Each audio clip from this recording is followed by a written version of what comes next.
शुभ दिन। आप सबको मेरी हिंदी कक्षा में स्वागत है। मैं प्रोफेसर PM तांबट, KLE मलगोड़ा वाणिज्य महाविद्यालय रायबाग से। छात्रों, बीकॉम प्रथम सेमेस्टर के अनुसार आज हम एक नया एकांकी पाठ के बारे में अध्ययन करेंगे। एकांकी का नाम है सती और इसके लेखक हैं जीजे हरजीत सिंह। तो सती एकांकी अध्ययन करने से पहले हम लेखक का परिचय जानेंगे या अध्ययन करेंगे।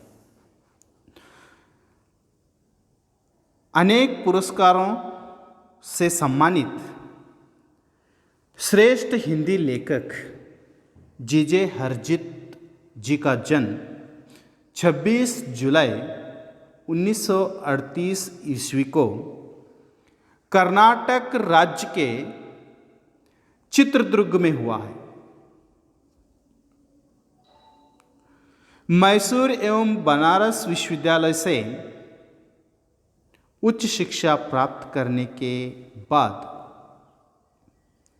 बेंगलुरु के APSE कॉलेज में प्राध्यापक और प्राचार्य के रूप में काम किया है। इनके प्रमुख रचनाएं हैं उत्तर मृच्छकटिका, संभवामि युगे युगे, एक नाटक मूक नाटक, सम्राट स्कंदगुप्त, एक और विक्रमोर्वशीय, विद्रोही आदि हैं। इनको अंतर्राष्ट्रीय कला एवं संस्कृति संघ, कर्नाटक नाटक अकादमी, केंद्रीय हिंदी निर्देशालय आदि इनके संस्थानों से सम्मानित किया गया है। तो जीजे हरजीत के हम परिचय देंगे। तो इस एकांकी में सती एक एकांकी के रूप में विषय क्या है, इसके बारे में थोड़ा बहुत जानकारी हम प्राप्त करेंगे, अध्ययन करेंगे। इस एकांकी का विषय है सती प्रथा। सती प्रथा आप जानते ही है, सती सगमन पद्धति, एक कन्नड़ में हमें आता है, जिसे एक फैंटेसी का आधार लेकर लिखा गया है। स्वर्ग में यमराज और चित्रगुप्त दो आत्माओं का निर्णय करते हैं, यानी दो आत्माएं। उसका निर्णय यमराज और चित्रगुप्त करते हैं। इसमें एक आत्मा पति की है और दूसरी आत्मा पत्नी की है। पति की आत्मा जिसकी मृत्यु बीमारी से हुई है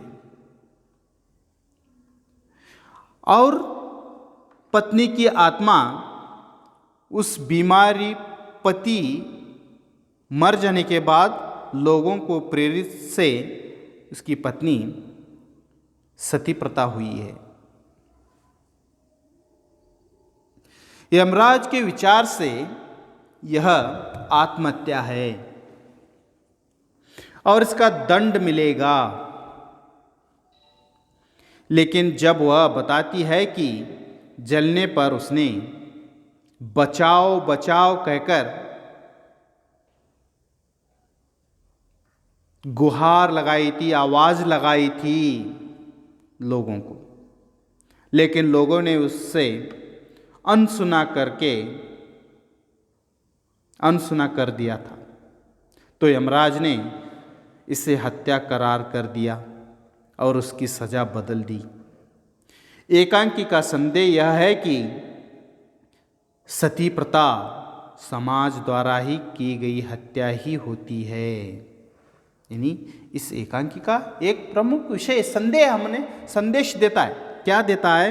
समाज के द्वारा ही हमें क्या है, सती प्रथा हमें देखने को मिलता है। यानी वो एक सामूहिक हत्या है। इसके बारे में जे हरजित जी ने एक समाज को संदेश देने के लिए इस एकांकी को हमारे अध्ययन के लिए रखा है। तो सती एकांकी में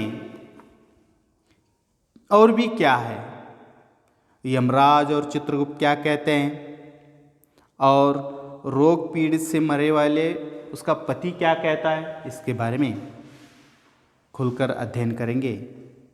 देखिए, तो पाठ का शीर्षक है सती।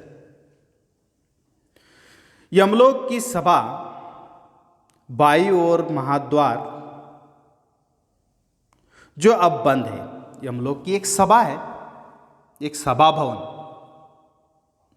उसकी बाई ओर एक द्वार यानी दरवाजा, महाद्वार है, दरवाजा है, वह बंद है।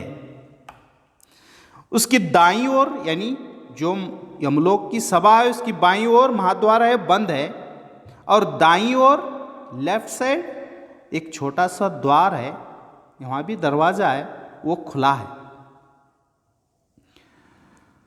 और वहां रंग बिरंगी प्रकाश किरणों से भरा है। और सभा भवन में रंग बिरंगे प्रकाश है, वहां पर किरणें हैं, वो रंग भरा है।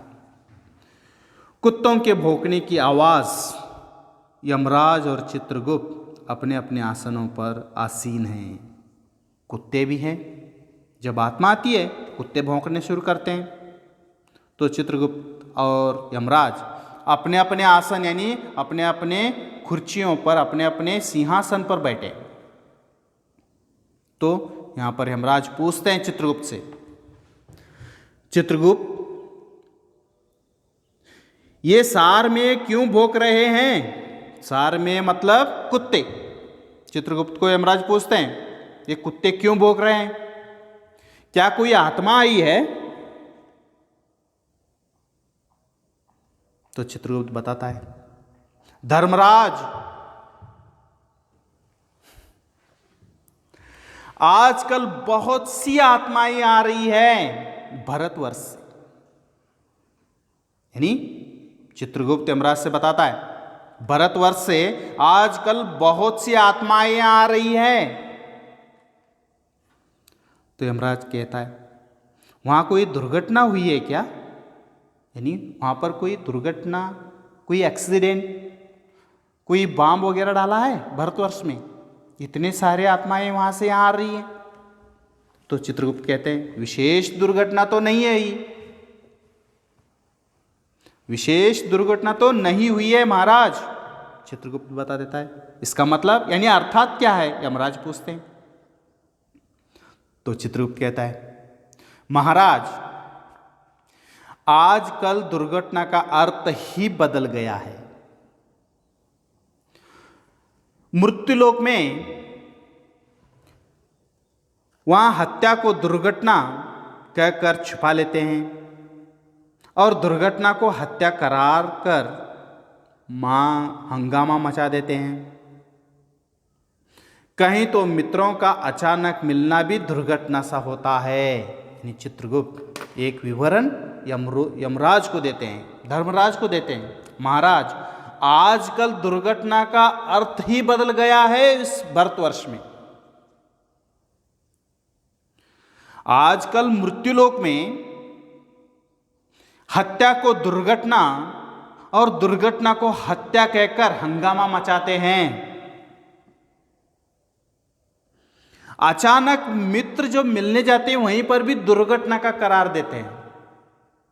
इस प्रकार भारतवर्ष में चल रहा है, कहकर चित्रगुप्त धर्मराज से यानी यमराज से कहते हैं। तो यमराज कहते हैं इसका अर्थ यह हुआ कि हमें तनिक संभल कर विचार करना होगा। यानी ये लोग दुर्घटना को हत्या को दुर्घटना करेंगे तो हम सोच समझकर विचार करना पड़ेगा, यानी अपना निर्णय देना पड़ेगा, दंड देना पड़ेगा।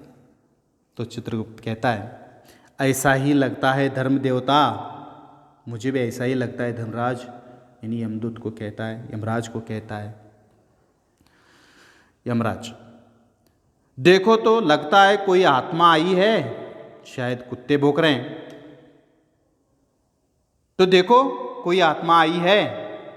तो चित्रगुप्त कहता है ऊंचे स्वर में आवाज बढ़ा के, भीतर आओ आत्मा।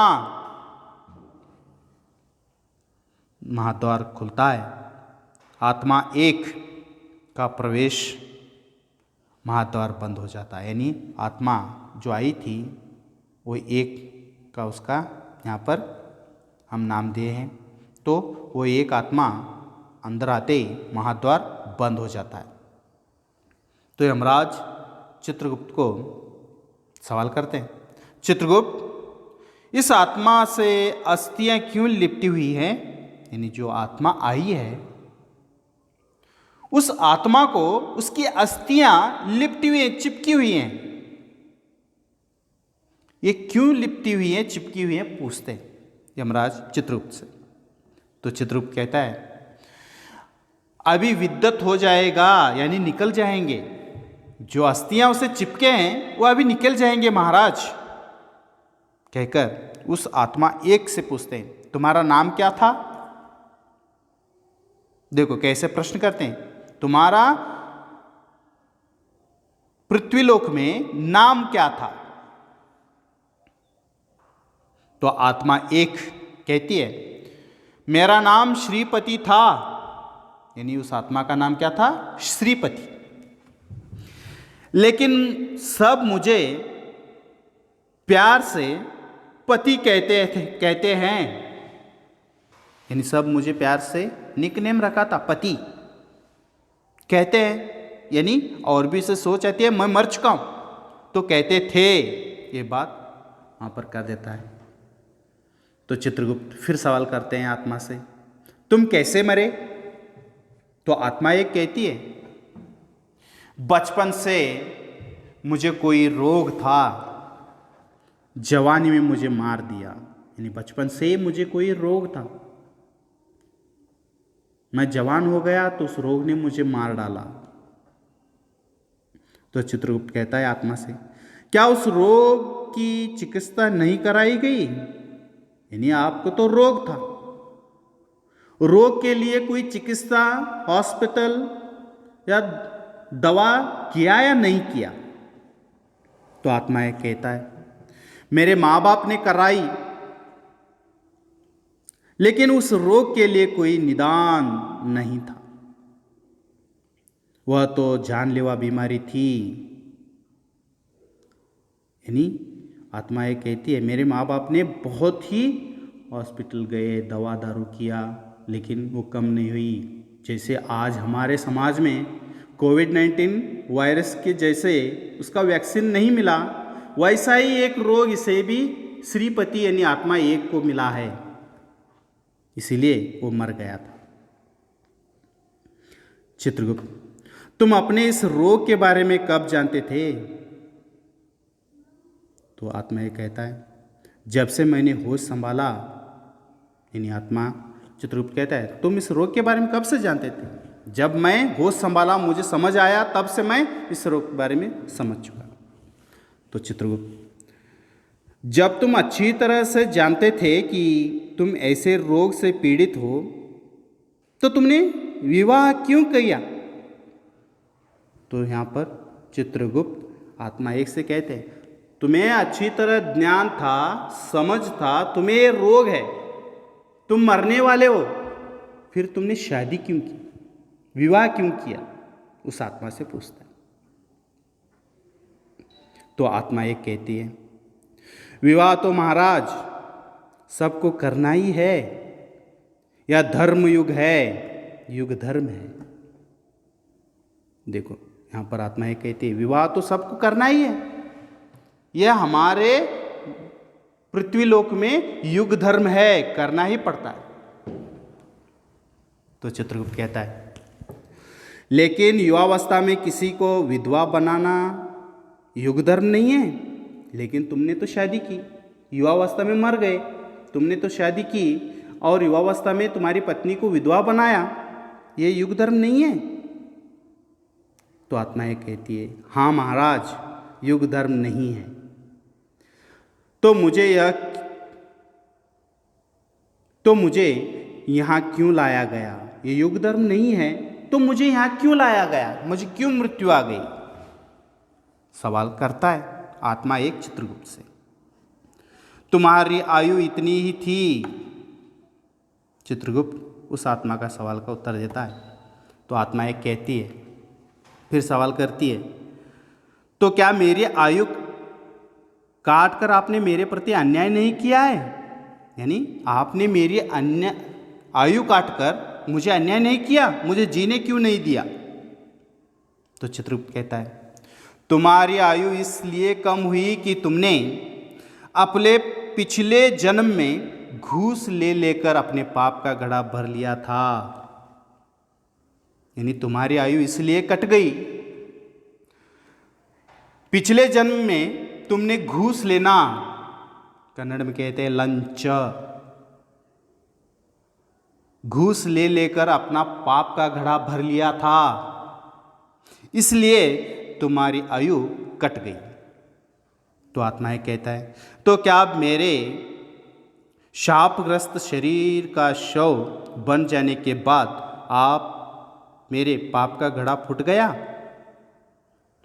अब मैं पाप मुक्त हो गया?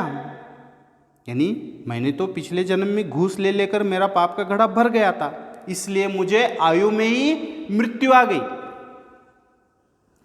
लेकिन मेरा जो शरीर शव बन गया तो मेरा पाप का घड़ा फूट गया, मेरा पाप मुक्त हो गया मैं? इस सवाल करता है चित्रगुप्त से। चित्रगुप्त पाप मुक्त हो जाता यदि तुम विवाह न किया होता। तुम तो पाप मुक्त हो जाते, विवाह नहीं किया होता तो आप पाप मुक्त हो जाते, लेकिन तुमने विवाह कर लिया। तो चित्रगुप्त कहता है, यानी आत्मा एक कहती है विवाह करने से कोई पापी कैसा हो सकता है? यानी विवाह करने से पाप कैसे हो सकता है? तो चित्रगुप्त कहता है रोगी होते हुए भी तुमने विवाह किया, यह जानते हुए भी कि तुम्हारा जीवन काल समीप है। तुमने विवाह किया, इस प्रकार एक भोली भाली लड़की का जीवन तुमने नष्ट कर दिया। तुम्हें पता था तुम्हें रोग है, फिर भी तुमने शादी की, एक भोली भाली लड़की का जीवन नष्ट किया, इसलिए तुम्हें और भी पाप जड़ गया। तो आत्मा एक कहता है महाराज आप भूल रहे हैं, माता पिता की आज्ञा का पालन करना हर पुत्र का कर्तव्य है। उन्हीं का आज्ञा का पालन करने के लिए मैंने विवाह किया।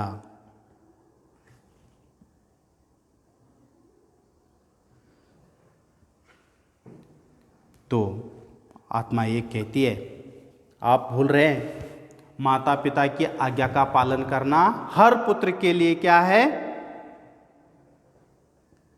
कर्तव्य है।